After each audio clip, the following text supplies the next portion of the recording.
ಲಕ್ಷ್ಮೇಶ್ವರ ತಾಲೂಕು ಹಿರಿಯ ನಾಗರಿಕರ ಹಾಗೂ ನಿವೃತ್ತ ನೌಕರರ ಕ್ಷೇಮಾಭಿವೃದ್ಧಿ ಸಂಘ ಹಾಗೂ ಶ್ರೀ ಕ್ಷೇತ್ರ ಧರ್ಮಸ್ಥಳ ಗ್ರಾಮೀಣಾಭಿವೃದ್ಧಿ ಟ್ರಸ್ಟ್ ಇವರ ಸಹಯೋಗದಲ್ಲಿ ಶೀಘ್ರ ಸ್ವಯಂ ಸಂಜೀವಿನಿ ಯೋಜನೆಯಡಿ ಅಕ್ಟೋಬರ್ 25ರಂದು ಪಟ್ಟಣದ ಜಮಣ್ಣ ಬಾಳಿಕಾಯವರ ಜಿನ್ನಿಂಗ್ ಫ್ಯಾಕ್ಟರಿಯಲ್ಲಿ ಆರೋಗ್ಯ ಶಿಬಿರ ಜರುಗಿತು. ರಾಜ್ಯದ ಪ್ರಸಿದ್ಧ ಆಯುರ್ವೇದ ಪಂಡಿತ ಹಾಗೂ ಪರಂಪರೇಕ ವೈದ್ಯರಾದ ನರಗುಂದ ತಾಲೂಕು ವಾಸನ ಗ್ರಾಮದ ಹನುಮಂತ್ ಮಳಲಿ ಇವರು ಶಿಬಿರದಲ್ಲಿ ಆರೋಗ್ಯದ ಕುರಿತು ಮಾಹಿತಿ ನೀಡಿದರು. ಕಾರ್ಯಕ್ರಮದಲ್ಲಿ ನೂರಾರು ಸಂಖ್ಯೆಯಲ್ಲಿ ಹಿರಿಯ ನಾಗರಿಕರು ಭಾಗವಹಿಸಿ ಇದರ ಸದುಪಯೋಗ ಪಡೆದುಕೊಂಡರು. ಕಾರ್ಯಕ್ರಮದ ಅಧ್ಯಕ್ಷತೆಯನ್ನು ತಾಲೂಕು ಹಿರಿಯ ನಾಗರಿಕ ಸಂಘದ ಅಧ್ಯಕ್ಷ ಸಿಆರ್ ಲಕ್ಕುಂಡಿಮಠ್ ವಹಿಸಿಕೊಂಡಿದ್ದರು.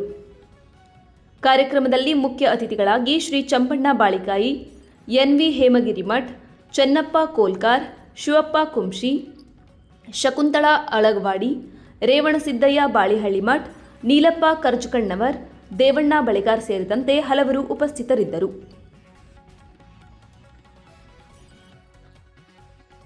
ನಿಖರವಾಗಿ ತತ್ಕ್ಷಣ ಹೇಳಲಿಕ್ಕಾಗೋದಿಲ್ಲ. ಅದರಿಂದ ನಾವು ಹಾಲನ್ನು ಕೃತಕವಾಗಿ ತಯಾರು ಮಾಡೋದ್ರ ಬದಲಾಗಿ ಮನೆಯಲ್ಲೂ ಹಾಲು ತಯಾರು ಮಾಡ್ಬೋದಲ್ಲ ಅನ್ನೋದನ್ನು ನಾವು ಮನೆ ಮದ್ದು ಮೂಲಕ ಹೇಳ್ತಾ ಇದ್ದೀವಿ. ಈಗ ಹಸಿ ಕೊಬ್ಬರಿಯಿಂದ ಹಾಲನ್ನು ತಯಾರು ಮಾಡ್ಬೋದು ಅನ್ನೋದನ್ನು ಇವತ್ತಿನ ಮನೆ ಮದ್ದು ಕಾರ್ಯಕ್ರಮದಲ್ಲಿ ಹೇಳಿದ್ದೀನಿ. ನೀವು ಹಸಿ ಕೊಬ್ಬರಿಯನ್ನು ನೀರು ಹಾಕಿ ಮಿಕ್ಸರಲ್ಲಿ ತೆಗೆದು ಬಟ್ಟೆಯಲ್ಲಿ ಹಿಂಡಿ ಹಾಲು ಟೆಸ್ಟ್ ಮಾಡಿರಿ. ನೀವು ಆ ಹಾಲಿನಲ್ಲಿರುವಂಥ ಸತ್ವ ಮತ್ತು ಇವತ್ತು ಪಶುಗಳಿಂದ ಬರುವಂಥ ಹಾಲಿನ ಸತ್ವ ಒಂದೇ ಇರುತ್ತೆ. ಆಮೇಲೆ ದೇಹಕ್ಕೆ ಯಾವುದೇ ಥರದ ದುಷ್ಪರಿಣಾಮ ಮಾಡೋದಿಲ್ಲ.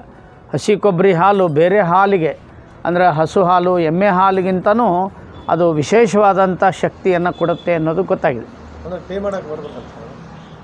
ಚಹಾ ಟೀ ಕಾಫಿ ಎರಡೂ ಮಾಡ್ಬೋದು. ಅದರಿಂದ ಮಾಡ್ಬೋದು. ಮಾಡಿ ನೋಡಿ ನೀವು. ನಾಳೆ ಹಾಲು ತೆಗೀರಿ, ಅದನ್ನು ಚಹಾ ಮಾಡಿರಿ. ನೀವು ಚಹಾ ಮಾಡಲಿಕ್ಕಾಗುತ್ತೆ. ಹೌದಾ?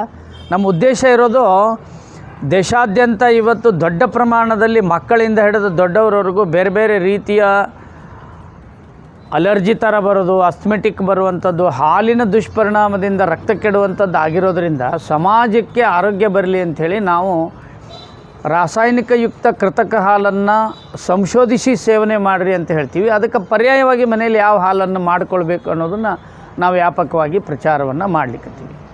ಕಂಪ್ನಿಯವರು ನೋಡಿಕೊಂಡು ಮಕ್ಕಳಿಗೆ ದೊಡ್ಡವ್ರಿಗೆ ಯಾವುದೇ ಥರದ ದುಷ್ಪರಿಣಾಮ ಆಗದೇ ಇರೋ ರೀತಿ ಹಾಲು ತಯಾರು ಮಾಡಿದರೆ ಅದರಿಂದ ನಮಗೇನು ತೊಂದರೆ ಇಲ್ಲ.